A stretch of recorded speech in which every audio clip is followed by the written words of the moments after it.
أعوذ بالله من الشيطان الرجيم. بسم الله الرحمن الرحيم.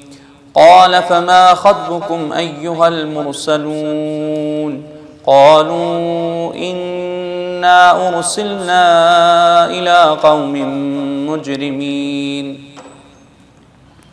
لنرسل عليهم حجارة من طين مسومة عند ربك للمسرفين فأخرجنا من كان فيها من المؤمنين فما وجدنا فيها غير بيت من المسلمين وتركنا فيها آية للذين يخافون العذاب الأليم. وفي موسى إذ أرسلناه إلى فرعون بسلطان مبين فتولى بركنه وقال ساحر أو مجنون فأخذناه وجنوده فنبذناهم في اليم وهو مليم. وفي عاد إذ أرسلنا عليهم الريح الأقيم ما تذر من شيء أتت عليه إلا جعلته كالرميم. وفي ثمود إذ قيل لهم تمتعوا حتى حين فعتوا عن أمر ربهم فأخذتهم الصاعقة وهم ينظرون فما استطاعوا من قيام وما كانوا منتصرين. وقوم نوح من قبل إنهم كانوا قوما فاسقين. والسماء بنيناها بأيد وإنا لموسعون والأرض فرشناها فنعم الماهدون. ومن كل شيء خلقنا زوجين لعلكم تذكرون. ففروا إلى الله إني لكم منه نذير مبين. ولا تجعلوا مع الله إلها آخر إني لكم منه نذير مبين. كذلك ما أتى الذين من قبلهم من رسول إلا قالوا ساحر أو مجنون أتواصوا به بل هم قوم طاغون. فتول عنهم فما أنت بملوم وذكر فإن الذكرى تنفع المؤمنين. وما خلقت الجن والإنس إلا ليعبدون ما أريد منهم من رزق وما أريد أن يطعمون إن الله هو الرزاق ذو القوة المتين. فإن للذين ظلموا ذنوبا مثل ذنوب أصحابهم فلا يستعجلون. فويل للذين كفروا من يومهم الذي يوعدون. بسم الله الرحمن الرحيم. والطور وكتاب مستور في رق منشور والبيت المعمور والسقف المرفوع والبحر المسجور. إن عذاب ربك لواقع ما له من دافع يوم تمور السماء مورا وتسير الجبال سيرا. فويل يومئذ للمكذبين الذين هم في خوض يلعبون.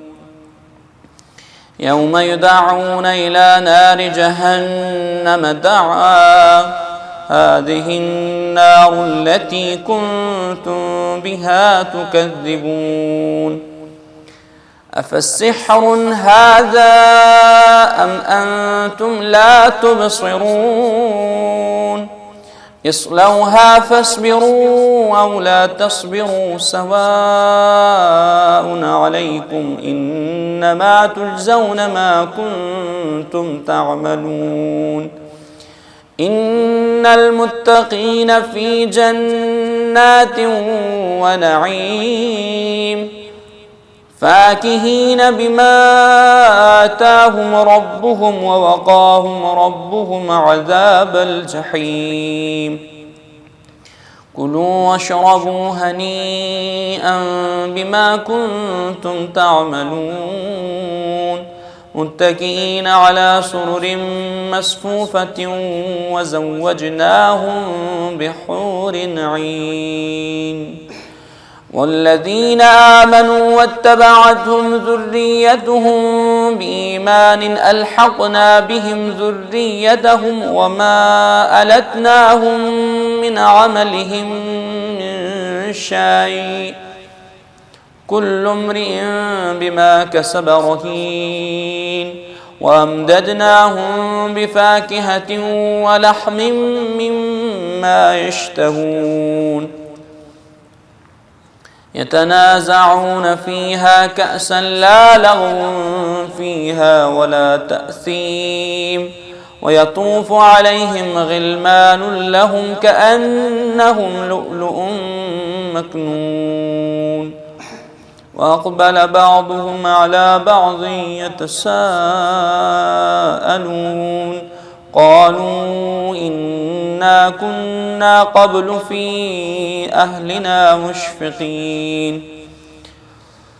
فمن الله علينا ووقانا عذاب السموم إنا كنا من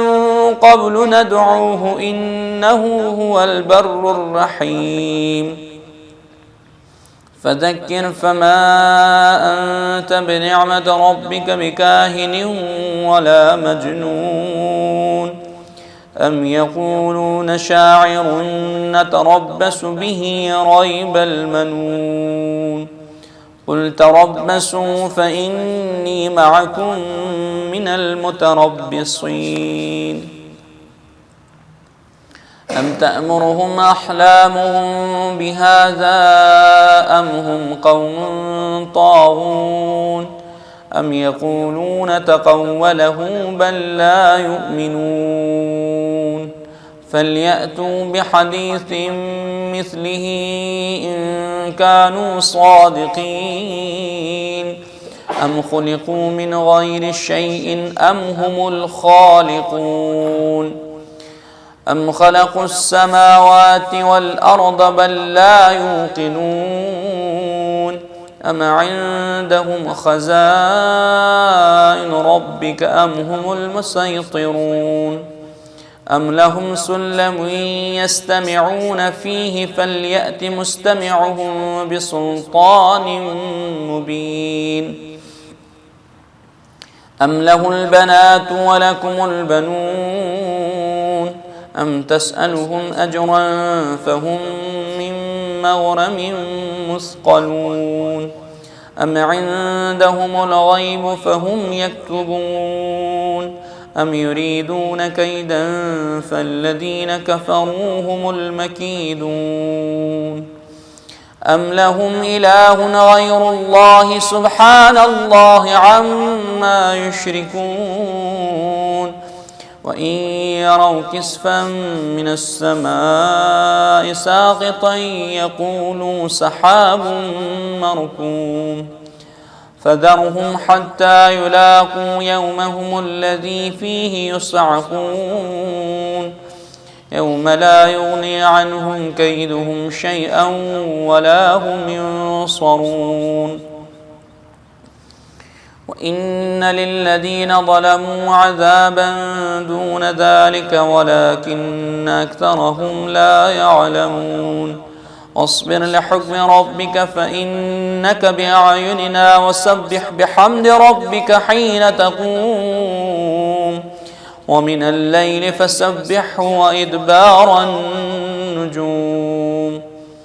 بسم الله الرحمن الرحيم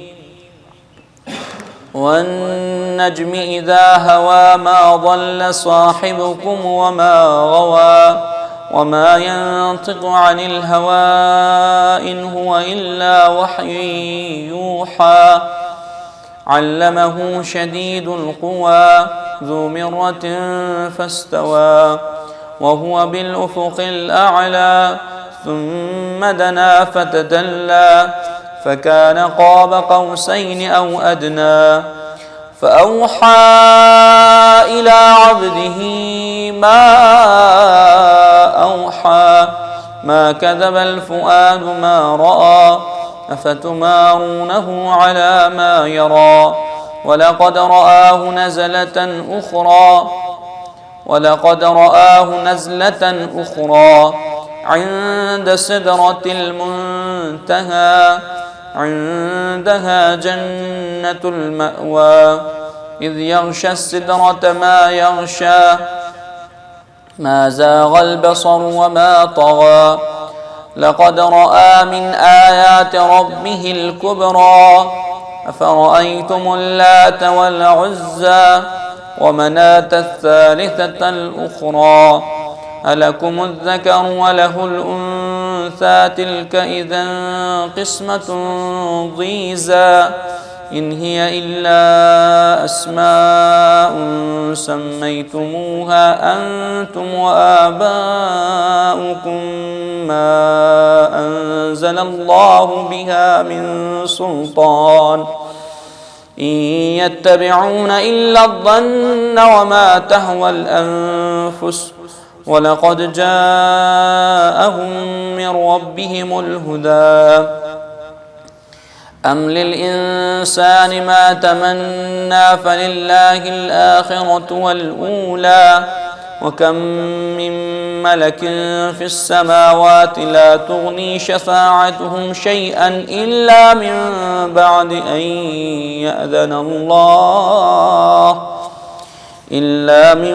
بعد أن يأذن الله لمن يشاء ويرضى إن الذين لا يؤمنون بالآخرة ليسمون الملائكة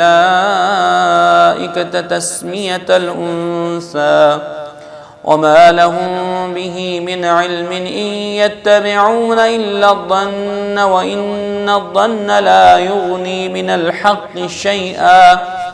فأعرض عمن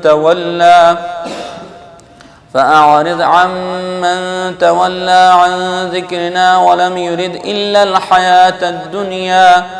ذلك مبلغهم من العلم إن ربك هو أعلم بمن ضل عن سبيله وهو أعلم بمن اهتدى ولله ما في السماوات وما في الأرض ليجزي الذين أساءوا بما عملوا ويجزي الذين أحسنوا بالحسنى الذين يجتنبون كبائر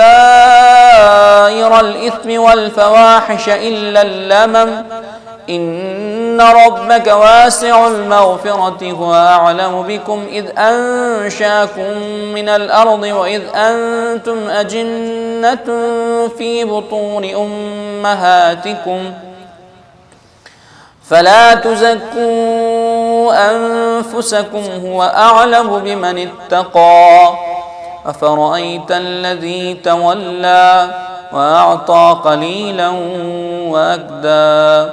أعنده علم الغيب فهو يرى أم لم ينبأ بما في صحف موسى وإبراهيم الذي وفى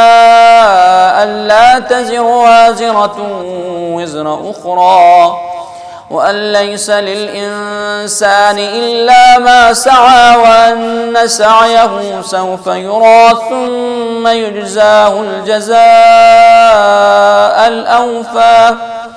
وأن إلى ربك المنتهى وأنه هو أضحك وأبكى وأنه هو أمات وأحيا وأنه خلق الزوجين الذكر والأنثى من نطفة إذا تمنى وأن عليه النشأة الأخرى وأنه هو أغنى وأقنى وأنه هو رب الشعرى وأنه أهلك عادا الأولى وثمود فما أبقى وقوم نوح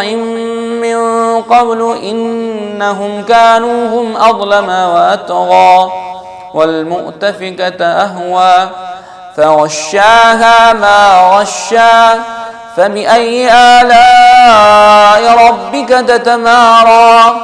هذا نذير من النذر الأولى أزفت الآزفة ليس لها من دون الله كاشفة أفمن هذا الحديث تعجبون وتضحكون ولا تبكون وأنتم سامدون فاسجدوا لله واعبدوا.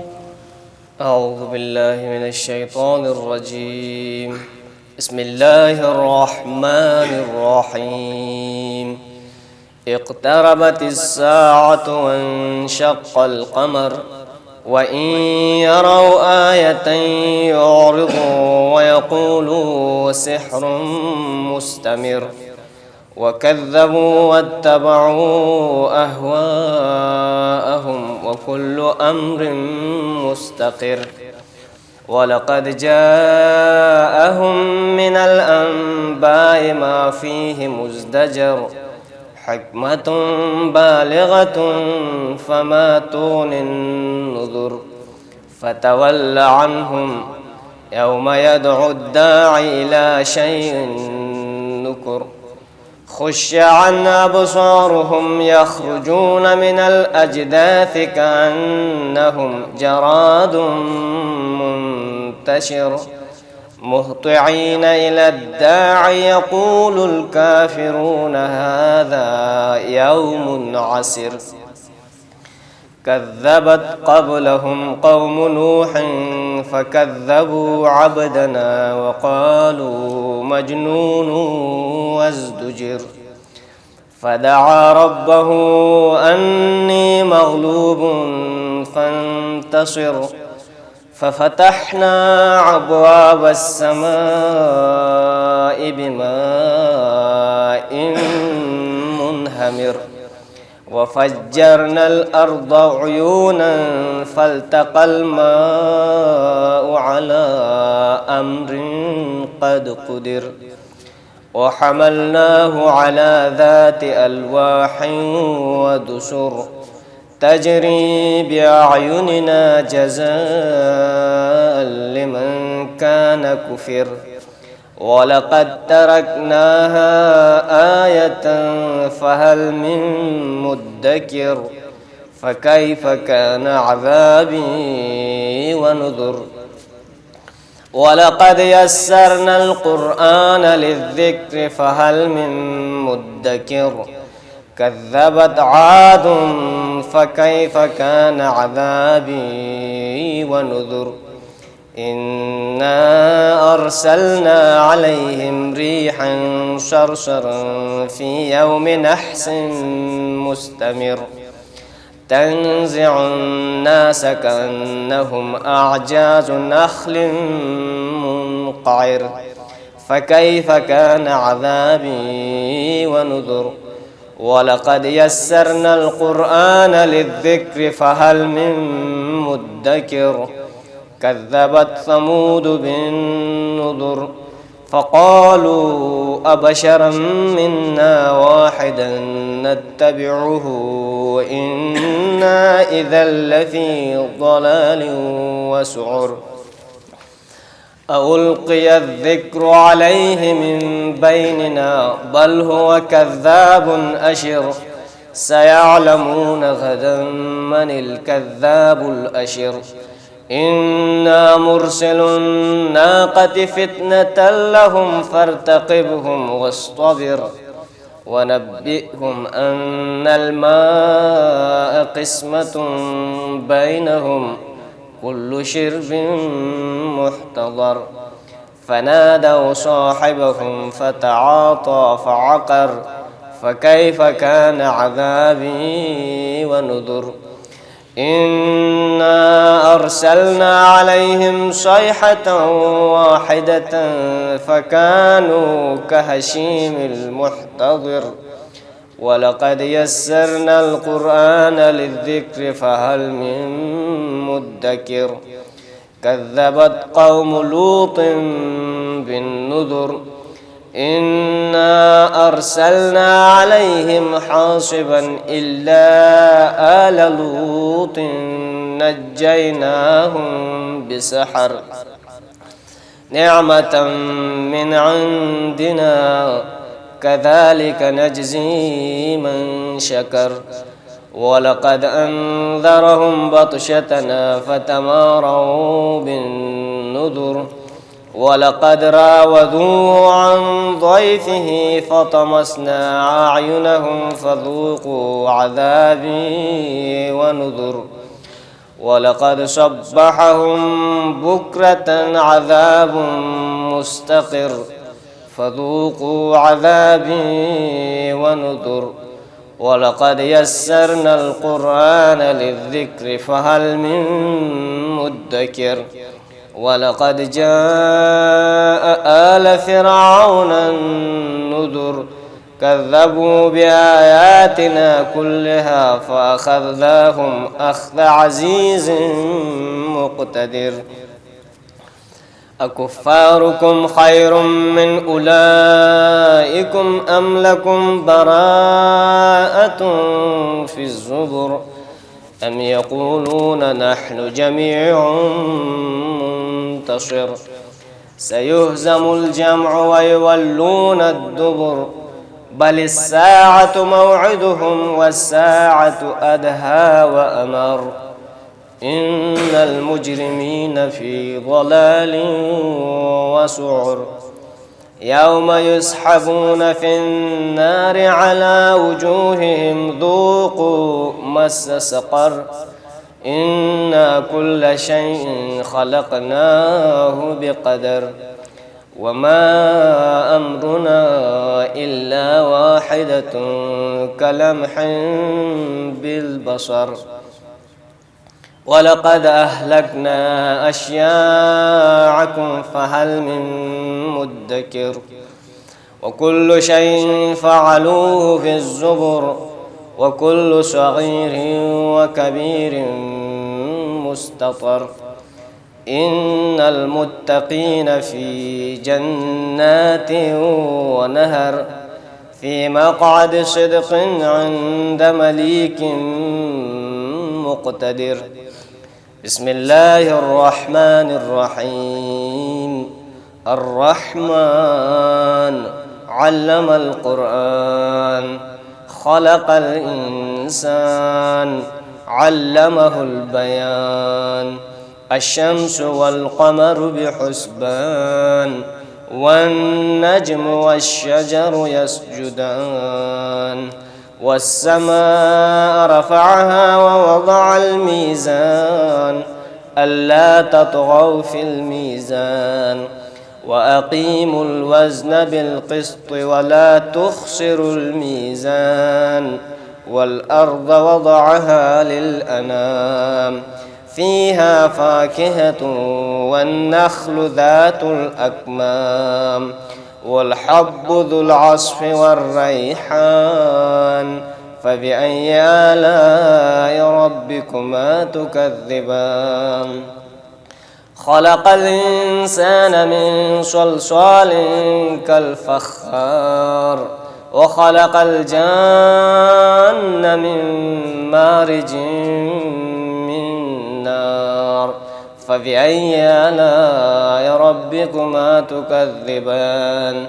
رب المشرقين ورب المغربين فبأي آلاء ربكما تكذبان مرج البحرين يلتقيان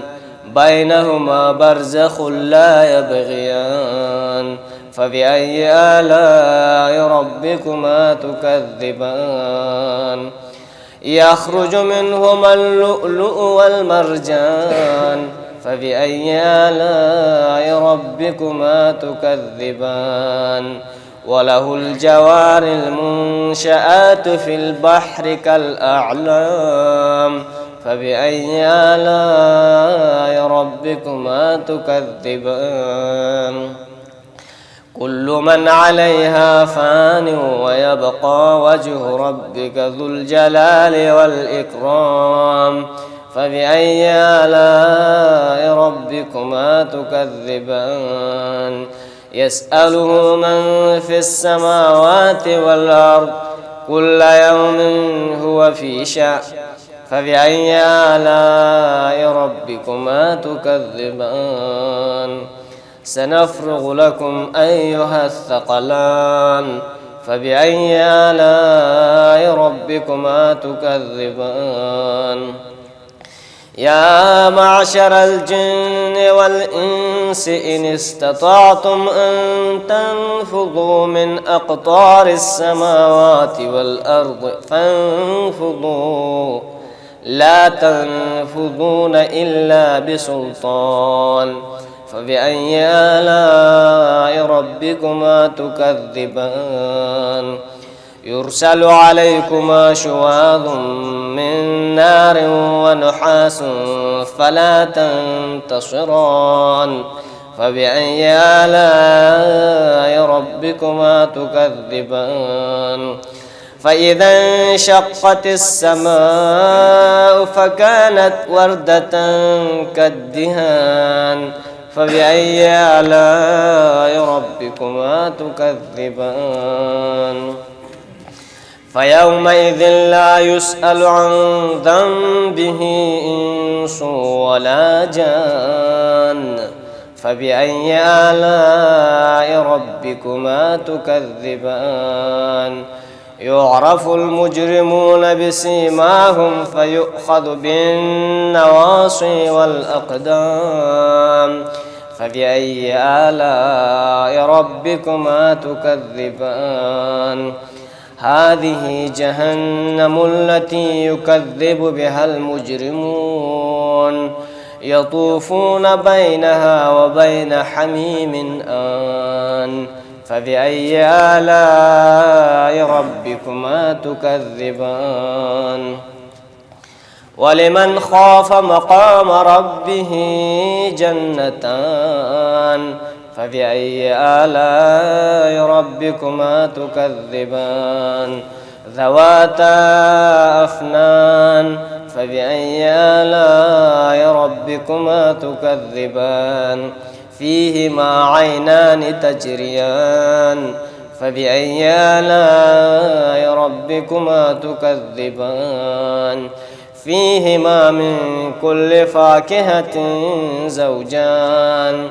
فبأي آلاء ربكما تكذبان متكئين على فرش بطائنها من استبرق وجنى الجنتين دان فبأي آلاء ربكما تكذبان فيهن قاصرات الطرف لم يطمثهن إنس قبلهم ولا جان فبأي آلاء ربكما تكذبان كأنهن الياقوت والمرجان فبأي آلاء ربكما تكذبان هل جزاء الإحسان إلا الإحسان فبأي آلاء ربكما تكذبان ومن دونهما جنتان فبأي آلاء ربكما تكذبان مدهامتان فبأي آلاء ربكما تكذبان فيهما عينان نضاختان فبأي آلاء ربكما تكذبان فيهما فاكهة ونخل ورمان فبأي آلاء ربكما تكذبان فيهن خيرات حسان فبأي آلاء ربكما تكذبان حور مقصورات في الخيام فبأي آلاء ربكما تكذبان لم يطمثهن إنس قبلهم ولا جان فبأي آلاء ربكما تكذبان متكئين على رفرف خضر وعبقري حسان فبأي آلاء ربكما تكذبان تبارك اسم ربك ذي الجلال والإكرام. أعوذ بالله من الشيطان الرجيم. بسم الله الرحمن الرحيم. إذا وقعت الواقعة ليس لوقعتها كاذبة خافضة رافعة إذا رجت الأرض رجا وبست الجبال بسا فكانت هباء منبثا وكنتم أزواجا ثلاثة فأصحاب الميمنة ما أصحاب الميمنة وأصحاب المشأمة ما أصحاب المشأمة والسابقون السابقون أولئك المقربون في جنات النعيم ثلة من الأولين وقليل من الآخرين على سرر موضونة متكئين عليها متقابلين يطوف عليهم ولدان مخلدون بأكواب وأباريق وكأس من معين لا يصدعون عنها ولا ينزفون وفاكهة مما يتخيرون ولحم طير مما يشتهون وحور عين كأمثال اللؤلؤ المكنون جزاء بما كانوا يعملون لا يسمعون فيها لغوا ولا تأثيما إلا قيلا سلاما سلاما وأصحاب اليمين ما أصحاب اليمين في سدر مخضود وطلح منضود وظل ممدود وماء مسكوب وفاكهة كثيرة لا مقطوعة ولا ممنوعة وفرش مرفوعة إنا أنشأناهن إنشاء فجعلناهن أبكارا عربا أترابا لأصحاب اليمين ثلة من الأولين وثلة من الآخرين وأصحاب الشمال ما أصحاب الشمال في سموم وحميم في سموم وحميم وظل من يحموم لا بارد ولا كريم إنهم كانوا قبل ذلك مترفين وكانوا يصرون على الحنث العظيم وكانوا يقولون أئذا متنا وكنا ترابا وعظاما أئنا لمبعوثون أو آباؤنا الأولون قل إن الأولين والآخرين لمجموعون إلى ميقات يوم معلوم ثم إنكم أيها الضالون المكذبون لآكلون من شجر من زقوم فمالئون منها البطون فشاربون عليه من الحميم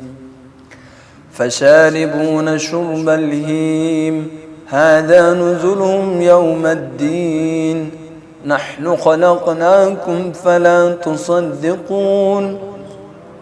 خلقناكم فلولا تصدقون أفرأيتم ما تمنون أأنتم تخلقونه أم نحن الخالقون نحن قدرنا بينكم الموت وما نحن بمسبوقين على أن نبدل أمثالكم وننشئكم فيما لا تعلمون ولقد علمتم النشأة الأولى فلولا تذكرون أفرأيتم ما تحرثون أأنتم تزرعونه أم نحن الزارعون لو نشاء لجعلناه حطاما فظلتم تفكهون إنا لمغرمون بل نحن محرومون أفرأيتم الماء الذي تشربون أأنتم أنزلتموه من المزن أم نحن المنزلون لو نشاء جعلناه أجاجا فلولا تشكرون أفرأيتم النار التي تورون أأنتم أنشأتم شجرتها أم نحن المنشئون نحن جعلناها تذكرة ومتاعا للمقوين فسبح باسم ربك العظيم فلا أقسم بمواقع النجوم وإنه لقسم لو تعلمون عظيم إنه لقرآن كريم في كتاب مكنون لا يمسه إلا المطهرون تنزيل من رب العالمين أفبهذا الحديث أنتم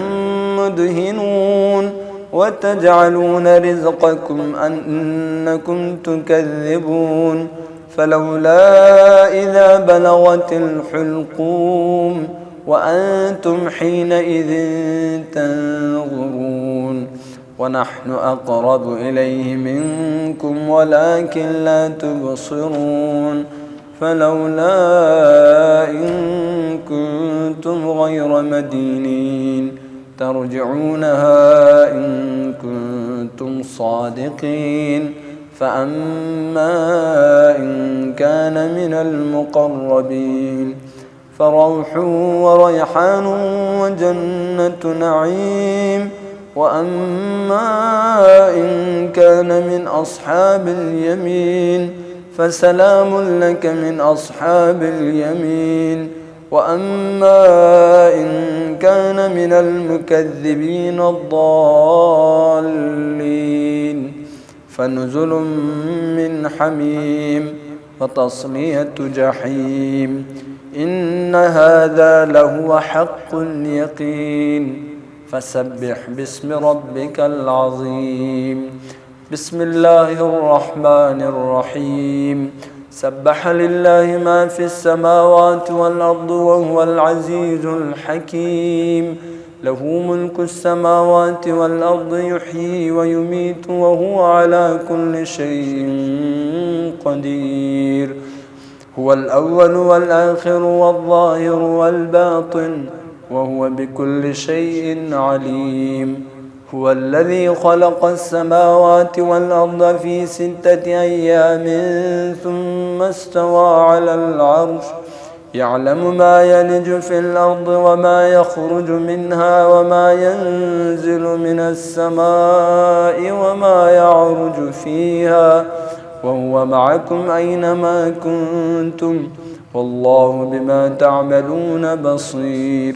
له ملك السماوات والأرض وإلى الله ترجع الأمور يولج الليل في النهار ويولج النهار في الليل وهو عليم بذات الصدور آمنوا بالله ورسوله وأنفقوا مما جعلكم مستخلفين فيه فالذين آمنوا منكم وأنفقوا لهم أجر كبير وما لكم لا تؤمنون بالله والرسول يدعوكم لتؤمنوا بربكم وقد أخذ ميثاقكم إن كنتم مؤمنين هو الذي ينزل على عبده آيات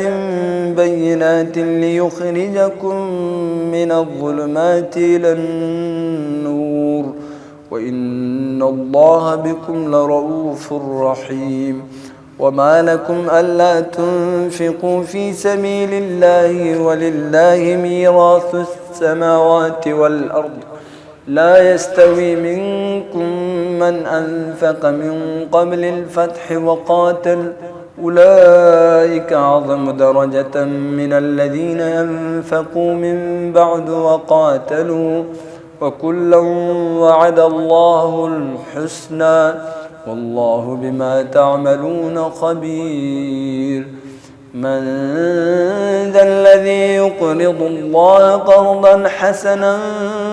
فيضاعفه له وله أجر كريم يوم ترى المؤمنين والمؤمنات يسعى نورهم بين أيديهم وبأيمانهم بشراكم اليوم جنات تجري من تحتها الأنهار خالدين فيها ذلك هو الفوز العظيم يوم يقول المنافقون والمنافقات للذين آمنوا انظرونا نقتبس من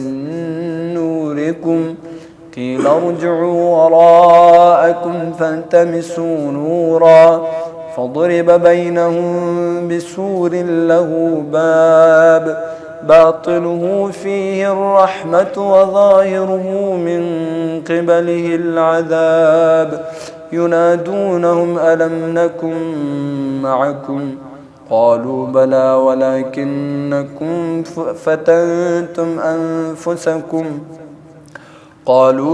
ولكنكم فتنتم أنفسكم وتربصتم وارتبتم وغرتكم الأماني حتى جاء أمر الله وغركم بالله الغرور فاليوم لا يؤخذ منكم فدية ولا من الذين كفروا مأواكم النار هي مولاكم وبئس المصير ألم يأن للذين آمنوا أن تخشع قلوبهم لذكر الله وما نزل من الحق ولا يكونوا كالذين أوتوا الكتاب من قبل فطال عليهم الأمد فقست قلوبهم وكثير منهم فاسقون يعلموا أن الله يحيي الأرض بعد موتها قد بينا لكم الآيات لعلكم تعقلون إن المصدقين والمصدقات وأقرضوا الله قرضا حسنا يضاعف لهم ولهم أجر كريم والذين آمنوا بالله ورسله أولئك هم الصديقون والشهداء عند ربهم لهم أجرهم ونورهم والذين كفروا وكذبوا بآياتنا أولئك أصحاب الجحيم اعلموا أنما الحياة الدنيا لعب ولهو وزينة وتفاخر بينكم وتكاثر في الأموال والأولاد كمثل غيث أعجب الكفار نباته ثم يهيج فتراه مصفرا ثم يكون حطاما وفي الآخرة عذاب شديد ومغفرة من الله ورضوان وما الحياة الدنيا إلا متاع الغرور سابقوا إلى مغفرة من ربكم وجنة عرضها كعرض السماء والأرض أعدت للذين آمنوا بالله ورسله ذلك فضل الله يؤتيه من يشاء والله ذو الفضل العظيم ما أصاب من مصيبة في الأرض ولا في أنفسكم إلا في كتاب من قبل أن نبرأها إن ذلك على الله يسير لكي لا تأسوا على ما فاتكم ولا تفرحوا بما آتاكم والله لا يحب كل مختال فخور الذين يبخلون ويأمرون الناس بالبخل ومن يتول فإن الله هو الغني الحميد لقد أرسلنا رسلنا بالبينات وأنزلنا معهم الكتاب والميزان ليقوم الناس بالقسط وأنزلنا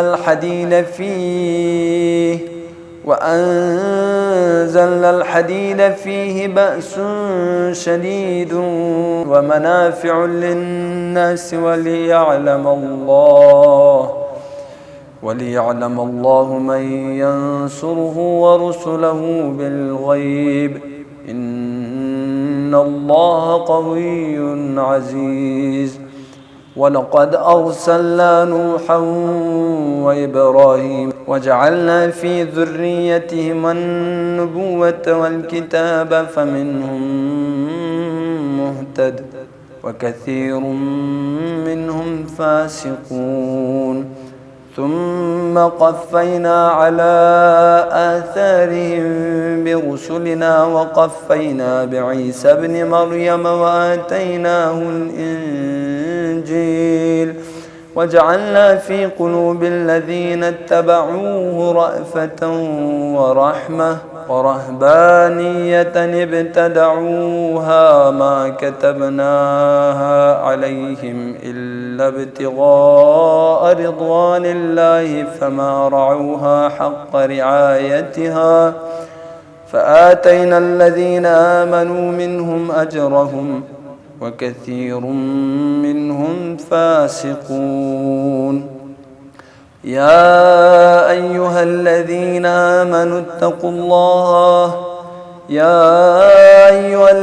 آمنوا اتقوا الله وآمنوا برسوله يؤتكم كفلين من رحمته ويجعل لكم نورا تمشون به ويغفر لكم والله غفور رحيم لئلا يعلم أهل الكتاب ألا يقدرون على شيء